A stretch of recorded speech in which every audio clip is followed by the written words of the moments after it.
എന്താണ് medical coding? Medical coding എന്ന് പറയുന്നത് ഒരു രോഗിയുടെ രോഗവിവരങ്ങൾ, അതുപോലെ സർജറി, മെഡിസിൻസ്, ഹോസ്പിറ്റൽ റിലേറ്റഡ് എന്ത് കാര്യങ്ങളായിക്കോട്ടെ അതെല്ലാം ഒരു ആൽഫ ന്യൂമറിക്കിലേക്ക് കൺവേർട്ട് ചെയ്യുന്നതാണ് മെഡിക്കൽ കോഡിംഗ് എന്ന് പറയുന്നത്. ഈ കൺവേർട്ട് ചെയ്യുന്നവരെ മെഡിക്കൽ കോഡേഴ്സ് എന്ന് പറയും. ഈ കൺവേർട്ട് ചെയ്യപ്പെട്ട ഡേറ്റകളെല്ലാം നേരെ പോകുന്നത് ഇൻഷുറൻസ് ഡിപ്പാർട്ട്മെൻറ്റിലേക്കാണ്.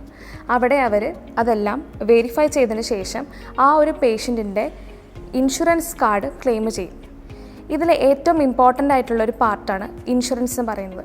നമ്മൾ പലപ്പോഴും വിചാരിക്കും എന്തുകൊണ്ട് ഇൻഷുറൻസ് അല്ലെങ്കിൽ മെഡിക്കൽ കോഡിംഗ് ഇത്ര റിലേറ്റഡ് ആയി എന്നുള്ളത്. ഒരു പേഷ്യൻ്റെ ഡേറ്റകളെല്ലാം നമ്മൾ കൺവേർട്ട് ചെയ്യപ്പെടുമ്പോൾ, അല്ലെങ്കിൽ ആ പേഷ്യൻ്റ് ഹോസ്പിറ്റലിൽ സമീപിച്ച് അഡ്മിഷൻ ആയിക്കോട്ടെ, വിസിറ്റ് ആയിക്കോട്ടെ, ഹോസ്പിറ്റലിൽ ചെന്ന് ഇതിന് അഡ്മിഷൻ എടുക്കുന്ന സമയം അവർ ആദ്യം ചോദിക്കുന്നത് പേഷ്യൻ്റ് ഹെൽത്ത് കാർഡ് ഉണ്ടോ അല്ലെങ്കിൽ ഇൻഷുറൻസ് ഉണ്ടോ എന്നാണ്. അപ്പോൾ ഈ ഹെൽത്ത് കാർഡ് എടുക്കുന്നതിനും അല്ലെങ്കിൽ ആ ഒരു ഹെൽത്ത് കാർഡിലേക്ക് കോഡുകൾ കൺവേർട്ട് ചെയ്യാൻ ഹെൽപ്പ് ചെയ്യുന്നതും ഈ മെഡിക്കൽ കോഡേഴ്സാണ്. ഇതാണ് ഈ മെഡിക്കൽ കോഡിങ്ങും അല്ലെങ്കിൽ ഇൻഷുറൻസിൻ്റെയും തമ്മിലുള്ള ഏറ്റവും വലിയ ബന്ധം എന്ന് പറയുന്നത്. Anton's Medicode, Kerala's fastest growing medical coding academy.